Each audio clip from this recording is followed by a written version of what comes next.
slowing down, cause we're blowing up now. I ain't never slowing down, keep on going till I told you I'd see you again, didn't I? You and me, we're two threads in the same stitch. You see, I met some inspiring people out here. Made some new friends.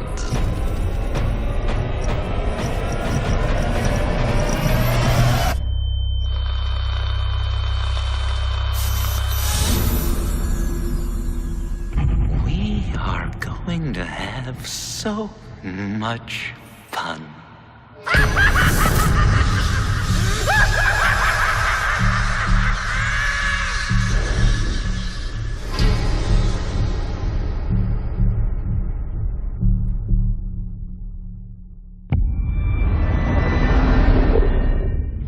With season 1, we had the challenge of finding out how far we could take Batman and bend it before it breaks. We found out that you could bend it pretty far. The thing that's a lot different for us is that we do a lot of gameplay as Bruce Wayne, which most games are very focused on Batman. In our game, you play both as Bruce and as Batman, so both sides of the identity. Season 1 was a story about you as Bruce Wayne, seeing everything around you kind of understood to make you up kind of all fall apart. The whole Batman mythos is all about Bruce Wayne having his parents sacrifice themselves for him at a young age.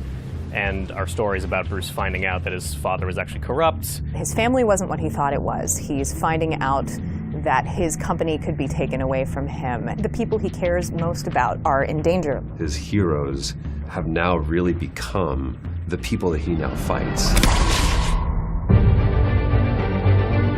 There's a great quote by Harryhausen. The best monster is one you can imagine in repose. In season 1, we got a chance to set up some of the villains that people are the most familiar with.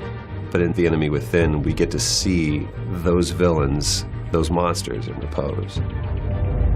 We're allowing the player to explore a philosophy of a means to an end. Like, how far are they willing to go? What parts of themselves are they willing to compromise to get the job done?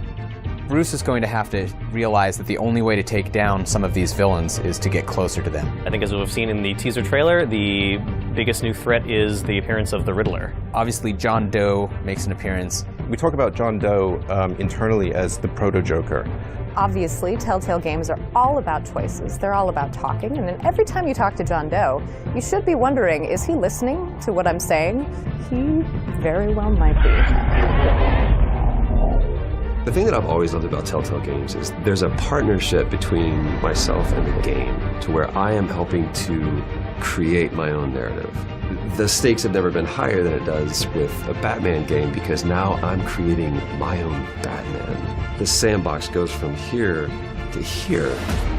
If you played Season 1 and you enjoyed getting to know some of the Batman villains who were a little bit different than you saw in canon, being able to form close relationships with them, befriend them, become their mortal enemies, you are going to have an amazing time in The Enemy Within. Telltale's Batman: The Enemy Within premieres this August. The billionaire or the bat? Which mask will you wear?